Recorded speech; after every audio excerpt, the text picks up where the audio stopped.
सुन रहे हैं M corner.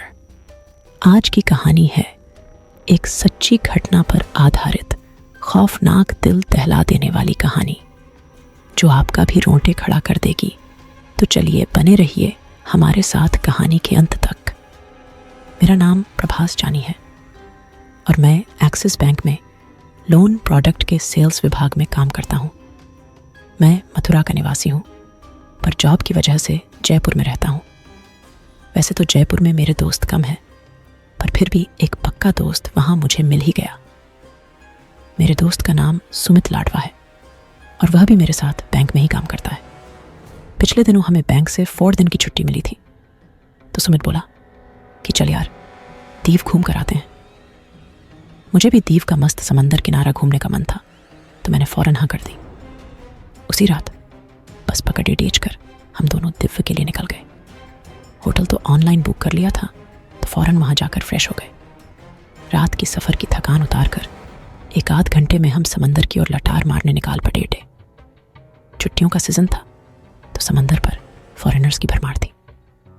छोटे छोटे कपड़ीनों में फिरंगी सैलानी मगरमच्छ की तरह रेत पर पढ़े सुबह की नरम धूप सेक रहे थे।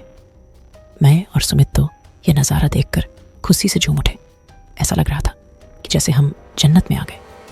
घूमते घूमते हमारी नज़र धूप सेक रही एक गोरी चिट्टी जवान एलडीटीआर की पर पड़ी। शायद वह अकेली थी। सुमित बोला कि चल यार उससे दोस्ती करते हैं। मेरा मन तो नहीं किया, पर मेरा फ्रेंड माना ही नहीं। वो मुझे खींचकर उसके पास ले गया। अलग थलग कम कपड़ों में लेटी हुई फॉरेनर एडिडेकी के पास जाते ही मुझे अजीब सी महसूस होने लगी। शायद मेरा मन कह रहा था कि जल्दी से इससे दूर हो जा, लेकिन सुमित तो वहीं शुरू हो गया। उसको बुलाने की कोशिश करने लगा और पास बैठे बैठे उसे घूरने लगा। कुछ ही देर में वह एलईडी डैच की भी हमारी ओर देखने लगी। उसने सुमित को जवाब तो नहीं दिया, पर हंसकर वहां से खडेड़ी हो गई और अपना कोट पहन लिया।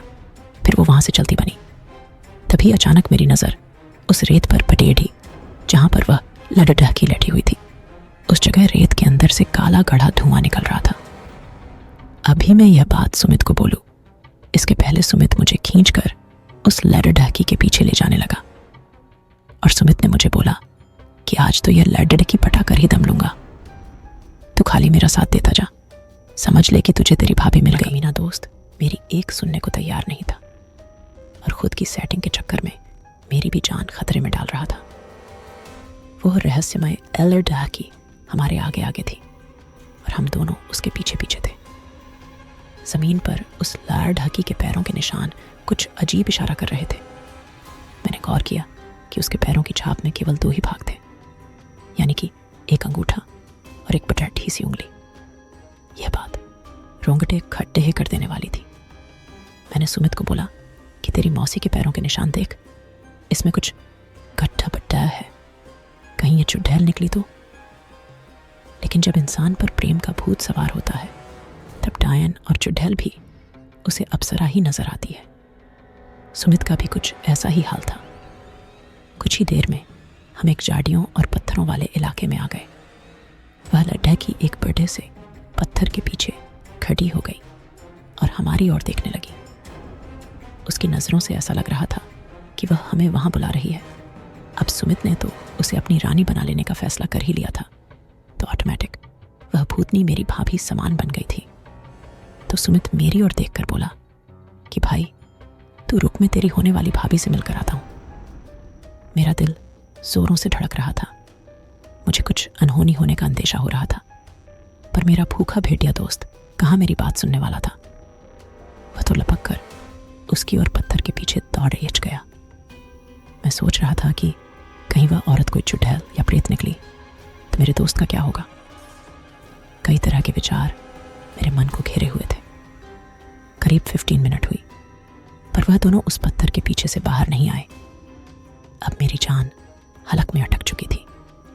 मुझे पक्का शक हो रहा था कि कहीं सुमित को उसने कुछ कर ना दिया हो। मैं दौड़ कर पत्थर के पास गया और 3 बार चिल्लाया, सुमित सुमित सुमित। कुछ ही देर में वह लड़ढकी पत्थर की आड़ैच से बाहर आई। उसके मुंह पर खून लगा था। और उसकी आंखें बिल्कुल लाल थीं। वह जोरों जोरों से हाँफ रही थी और गुस्से से मेरी ओर देख रही थी।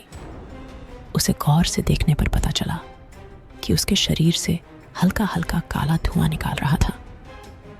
उस लड़की के दोनों हाथों के नाखून भी गायब थे। और फिर मेरी नज़र उसके पैरों की ओर गई तो मेरा शक हकीकत में तब्दील हो गया। उसके दोनों पैरों पर एक अंगूठा और एक बड़ी उंगली ही थी। अब शक की कोई गुंजाइश ही नहीं थी कि वह एक चुड़ैल या प्रेत थी। मैंने वहीं खड़ी खड़े चीख पुकार मचा दी। मेरी आवाज़ सुनकर वहाँ 2-3 लोग जमा हो गए और मुझे पूछने लगे कि क्या हुआ। मैंने पत्थर के पास इशारा किया, लेकिन वह भयानक लड़ढाकी का प्रेत तब तक गायब हो चुका था। फिर मैं पत्थर के पीछे गया। वहाँ देखा तो सुमित बेहोश पड़ था। उसे पानी मारकर जगाया तो वह बुरी तरह से रोने लगा। फिर मेरी नज़र सुमित के पैंट पर गई। उसकी जांघों पर खून के धब्बे थे। शायद उस भूतनी ने उसे वहाँ बुरी तरह से काटा था।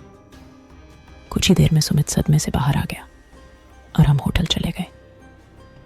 सुमित को इस खौफनाक हादसे के दुख से बाहर लाने के लिए मैंने हंसी मजाक करके उसे खुश करने की कोशिश की। मैंने सुमित से पूछा कि क्या हुआ यार, भाभी ने लाड प्यार में कहीं गलत जगह तो काट नहीं लिया ना? तेरी लफटेबाजी में देवर तो बन गया, अब चाचा बन सकूंगा कि नहीं? या फिर तुझे ताली बजाने वालों की फौज में भर्ती कराने मुझे ही साथ आना पड़ेगा? सुमित को हंसाने का यह तरीका भी नाकाम हो गया। वह बस गुमसुम मेरी बात सुनता रहा।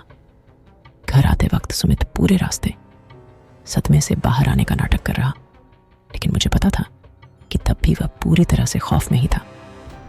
न जाने उसके साथ क्या कर दिया था। छुट्टियां खत्म होने के बाद हम दोनों काम पर लौट गए। उस दर्दनाक हादसे के बारे में विरल ने और मैंने कभी फिर बात नहीं की। शायद यही सही तरीका है। ऐसी दर्दनाक घटना को भुला देने का उसकी जांघों पर खून के धब्बे थे। शायद उस भूतनी ने उसे वहां बुरी तरह से काटा था। कुछ ही देर में विरल सदमे से बाहर आ गया और हम होटल चले गए। विरल को इस खौफनाक हादसे के दुख से बाहर लाने के लिए मैंने हंसी मजाक करके उसे खुश करने की कोशिश की।